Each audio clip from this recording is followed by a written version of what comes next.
I think a lot of it is just having the experience, enough experience to make people comfortable so they don't have to worry about technical stuff.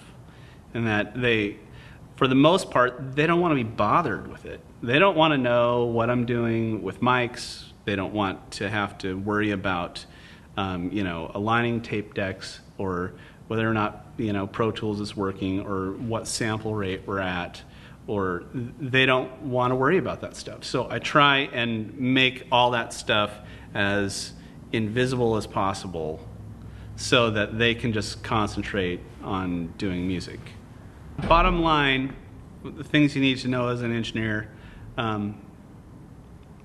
I think you have to have a fairly decent understanding of acoustics, of instruments, and how instruments work. Starting at the source, like if you don't understand, how to tune a drum kit, you're going to have a very hard time getting a good drum sound. If you don't understand how a tube amp works, then you don't really have the knowledge it takes to go get the guitar sound that's right for the song, or to help with that.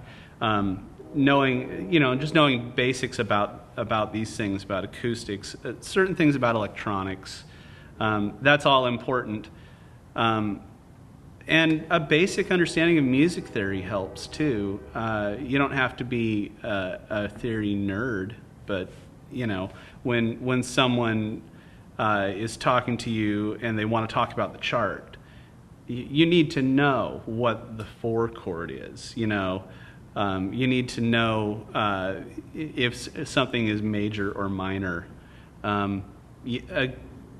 There is a lot to know as far as like just having good ear training. I think that helps. Knowing if a guitar is in tune or not, that helps. Knowing if a singer is in tune. Again, you don't have to have perfect pitch. You don't even have to have finely tuned relative pitch. I just think you have to have some knowledge of what that is. And then, your basic knowledge of microphone technique, those kinds of things. I mean, this is a fairly broad question, so what do you need to know? You kind of have to know everything. You have to be careful with letting your opinion out. It's important that you have an opinion. You're being paid to have an opinion. That's, if you didn't have an opinion and an idea of how to get this job done effectively, then you shouldn't be doing the job, honestly. And regardless of what anyone says, they have an opinion and they're trying to move forward and make things happen based on that opinion.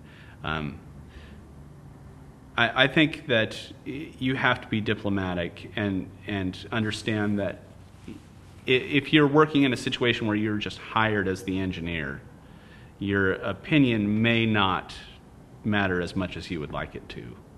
And so then the important thing is to find out what other people are thinking and have the skill and the professionalism to help them achieve their goals, in spite of the fact that you may not agree. But then again, there's those gigs where you work with someone who hires you specifically because they like your take on it, and they go, "Man, explore, have fun. We want to see what you do with this." And in those situations, you can kind of try out new things and have fun with it. And sometimes it works out, and sometimes it doesn't. But your opinion is just that. It's not fact. It's just the way you like it. It's your personal taste. So just you have to keep in mind that your name is not going to be the one on the front of the record. They aren't putting your face there. You're not the one who's gonna, that they're gonna talk about on the radio. You're there to help them do a job, and you should be a professional about it, regardless of your opinion.